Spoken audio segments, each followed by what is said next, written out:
আজি 24 নৱেম্বৰ লাচিত দিৱস। এই পবিত্ৰ ক্ষণত সমূহ অসমবাসীলৈ হিন্দু ক্ৰান্তি দলৰ তৰফৰ পৰা আন্তৰিক অভিনন্দন নিবেদিছোঁ। 1671 চনত মোগলৰ যি বিশাল সৈন্যবাহিনী আছিল, সেই সৈন্যবাহিনীক আঁতৰাই পঠোৱা ব্যক্তিজনেই হ'ল অসমৰ হিন্দু বীৰ বা ভাৰতীয় বীৰ বা অসমীয়া বীৰ লাচিত বৰফুকন। তেখেতৰ নেতৃত্বৰ কাৰণে বা তেখেতৰ পৰাক্ৰমৰ কাৰণে আজি হয়তো অসমীয়া জাতিটো জীয়াই থাকিবলৈ সক্ষম হৈছে। মোগলৰ যি বিশাল ছাউনি আছিল, যি মোগলৰ বিশাল সৈন্যবাহিনী আছিল, সেই সৈন্যবাহিনীক আহোমৰ সৈন্যবাহিনীয়ে ভয় কৰিছিল, যাৰ কাৰণে পিছ হুহকি আহিবলৈ ধৰিছিল। আৰু সেই সময়তে লাচিত বৰফুকনৰ জ্বৰ হৈছিল আৰু তেওঁৰ যি নৰীয়া দেশ আছিল, সেই দেশ তেওঁ নৌকাত কি কৰিছিল যে মোগলক পৰাস্ত কৰাৰ কাৰণে যুদ্ধ কৰিবলৈ সক্ষম হৈছিল। আৰু সেই নৌকাত উঠিয়েই তেখেতে আহোমৰ যি সৈন্যবাহিনী আছিল, সেই সৈন্যবাহিনীক উদ্দেশ্য কৰিছিল যে মই অকলে হ'লেও মই যুঁজিমেই, আৰু মোক দৰকাৰ হ'লে বঙলে ধৰি লৈ যাওক, মোৰ কোনো কথা নাই, কিন্তু মই মোৰ বীৰত্ব প্ৰদৰ্শন কৰিমেই। তেখেতৰ এই যি বীৰত্ব, মহান বীৰত্ব বা যি সাহস, সেই সাহসে আহোমৰ যি সৈনিক আছিল, সেই সৈনিকসকলক দুগুণ উৎসাহ পাইছিল বা সাহস পাইছিল, আৰু যাৰ কাৰণে হয়তো সেই সময়ত মোগলক পৰাস্ত কৰিবলৈ সক্ষম হৈছিল। আৰু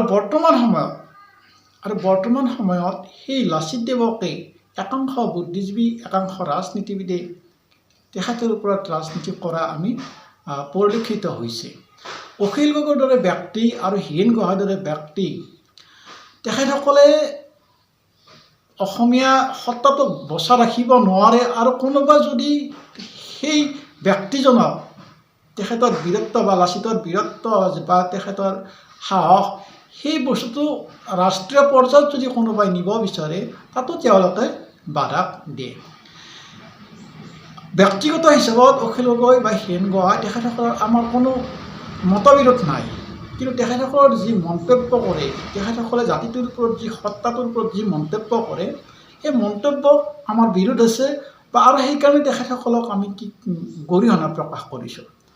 হীৰেণ গোহাঁই কৈছে যে লাচিত দিৱস বা লাচিত বোলে বিজেপিৰ, মানে এনেকুৱা যি কুৎসিত মনোভাৱনা, আৰু অখিল গগৈৰ যি কুৎসিত মনোভাৱনা, সেই মনোভাৱনাক আমি হিন্দু ক্ৰান্তি দলৰ তৰফৰ পৰা অধিক নিন্দা প্ৰকাশ কৰিছোঁ, যাতে তেখেতসকলে এনেকুৱা মত প্ৰকাশ নকৰে। কাৰণ কিয়নো লাচিত সকলোৰে, অকল অসমৰে নহয়, যিহেতু ভাৰতবৰ্ষৰ অসমৰ অংগ স্বৰূপ, সেয়ে ভাৰতীয় লোকসকলেও, আমিও ভাৰতীয় বুলি গৰ্ব কৰোঁ, কিয়নো যিহেতু অসম ভাৰতৰ অংগ, সেইকাৰণে সৰ্বভাৰতীয় বীৰ বুলি আমি প্ৰকাশ কৰিব খোজোঁ।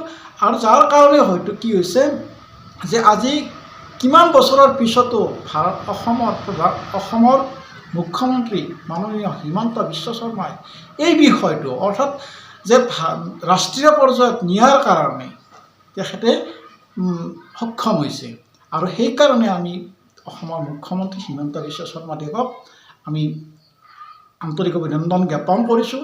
তেখেতৰ যি প্ৰচেষ্টা, তেখেতে যি অসমীয়া জাতিটোক যি ৰাষ্ট্ৰীয় প্ৰেক্ষাপটত নিয়ে যি প্ৰচেষ্টা, এই প্ৰচেষ্টাক আচলতে শলাগ ল'বলগীয়া আমাৰ অসমীয়া জাতিটো।